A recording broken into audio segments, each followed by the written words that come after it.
बिहार के मधुबनी में मानव तस्करी की कोशिश को विफल किया गया है और नेपाल की 14 वर्षीय नाबालिग लड़की को रेस्क्यू किया। बता दें कि जिहादी युवक मोहम्मद इरफान दफाली एक लड़की को नौकरी का झांसा देकर भारत होते हुए राजस्थान ले जा रहा था। इसी दौरान जवानों को संदेह होने पर पूछताछ की गई, मगर संतोषजनक जवाब न मिलने पर दोनों को रोका गया। मधवापुर थानाध्यक्ष पंकज कुमार चौधरी, एसआई अरविंद पासवान और पुलिस बल मौके पर पहुंची। जांच में सामने आया कि लड़की को परिजनों को बिना बताए ले जाया जा रहा था। बरामद किशोरी को चाइल्ड लाइन मधुबनी को सौंपा गया, जबकि जिहादी आरोपी युवक को कार्रवाई के बाद नेपाल पुलिस को सौंप दिया गया है।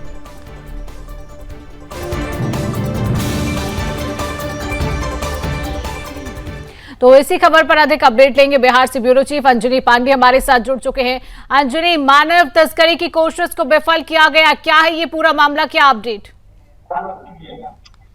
जी शिवांगी, देखिए बता दूं कि जिस तरीके से जो बॉर्डर का इलाका है उस बॉर्डर के इलाके में गहन जांच की जा रही है, साथ ही साथ कड़ाई से सुरक्षा व्यवस्था भी जो है वो की गई, जिसकी वजह से ही एक नाबालिग जो है जिसे नौकरी का झांसा देकर के इरफान नामक युवक जो है नेपाल का रहने वाला था और जनकपुर की रहने वाली लड़की भी थी जो कि नाबालिग थी, और धनुषा का रहने वाला लड़का इरफान जो उसे नौकरी का झांसा देकर के ले जा रहा था। तभी एसएसबी के जवानों को वहां पर शक हुआ इसके ऊपर, और तब जब पूछताछ की गई तब पता चला कि इसे जो है वह बहला फुसला कर नौकरी का झांसा जो है वो लेके जाया जा रहा है। इसके बाद त्वरित एसएसबी के जवानों ने कार्रवाई की और वहां के जो कमांडेंट हैं उन्होंने हेल्पलाइन को बुलाया, चाइल्ड हेल्पलाइन को बुलाया, और साथ ही साथ पुलिस को बुला करके फिर जो है वो जो युवक था इरफान उसे नेपाल वापस भेज दिया गया, जबकि महिला जो है उसमें कागजातों की छानबीन की गई। उसके बाद जो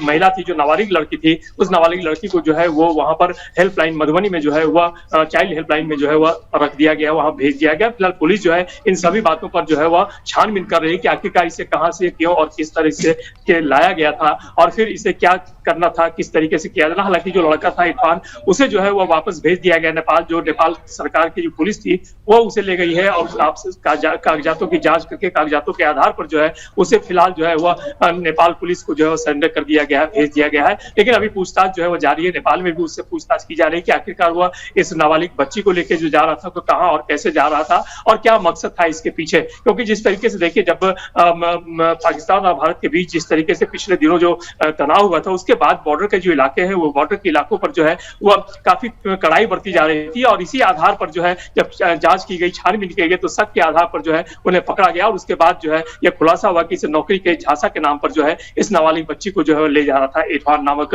युवक जो है। तो बाद में फिर पुलिस और एसएसबी के जवानों के द्वारा जो है, एसएसबी के कमांडेंट के द्वारा जो है कार्रवाई की गई और महिला को, जो नाबालिग लड़की थी, उसे जो है वह चाइल्ड हेल्पलाइन में जो है वह भेज दिया गया है, और धनुषा का रहने वाला वह इरफान नामक युवक था जिसे वापस भेज दिया गया है नेपाल। जिस जिहादी युवक को पुलिस ने गिरफ्तार कर लिया है, जो नाबालिग को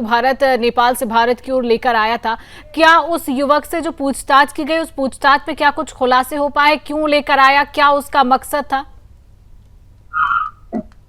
जी शिवांगी, देखिए बता दूं कि जो पूछताछ हुई उस पूछताछ में किस तरह का कोई खुलासा नहीं हो पाया है कि आखिरकार किस मकसद से हुआ इस नाबालिग लड़की को ले जा रहा था। लेकिन जब लड़की से पूछताछ की गई तो नौकरी का झांसा दिलाने के नाम पर, नौकरी दिलाने के नाम पर जो है वो उसे बहला फुसला कर जो है वह ले जाया जा रहा था, और वह जनकपुर की रहने वाली थी, जिसे इरफान नामक युवक जो है, जो नेपाल के धनुषा का रहने वाला है, वो उसे बहला फुसला कर नौकरी का झांसा देकर जो है वो ले जा रहा था। लेकिन देखिए, जो मानव तस्करी है, वो मानव तस्करी के और भी कई